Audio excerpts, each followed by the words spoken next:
திருப்பூர் மாவட்டம் உடுமலை அருகே சின்னவீரன்பட்டி பைபாஸ் சாலையில் நடந்த திடீர் தீ விபத்து பெரும் பரபரப்பை ஏற்படுத்தியது. கோவையைச் சேர்ந்த சித்தார்த் என்பவர் தமது மனைவி, 2 குழந்தைகள் மற்றும் 2 நண்பர்களுடன் பழனி கோவிலுக்கு சென்று வீடு திரும்பிக் கொண்டிருந்த போது திடீரென காரின் முன்பக்கத்தில் இருந்து தீ பொறிகளும் புகையும் கிளம்பியது. இதனை அறிந்ததும் துரிதமாக காரை நிறுத்தியதும் உள்ளே இருந்த 6 பேரும் உடனடியாக வெளியேறினர். சில நொடிகளில் தீ வேகமாக பரவி கார் முழுவதும் தீக்கிரையாயிற்று. கடும் புகை மூட்டம் காரணமாக சாலை பகுதிகளில் பரபரப்பு ஏற்பட்டது. உடனடியாக தகவல் அறிந்த உடுமலை தீயணைப்புத் துறையினர் சம்பவ இடத்திற்கு வந்து சுமார் அரை மணி நேர போராட்டத்தில் தீயை கட்டுக்குள் கொண்டு வந்தனர். எனினும் 14 லட்சம் மதிப்புடைய சொகுசு கார் முற்றிலும் எரிந்து சேதமானது. சிக்கலான சூழ்நிலையில் கூட விரைவாக காரில் இருந்து இறங்கியதால் அந்த குடும்பத்தினர் உயிர் தப்பினர் என்பது நல்வாழ்வின் பகுதியாயிற்று. தற்போது உடுமலை காவல்துறையினர் வழக்கு பதிவு செய்து தீ விபத்திற்கான காரணம் குறித்து விசாரித்து வருகின்றனர்.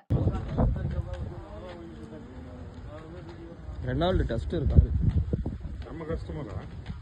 இல்ல அவங்க இது ஏதாவது ஆயிருக்கும். சோளம் பண்ணு பையன் பையன்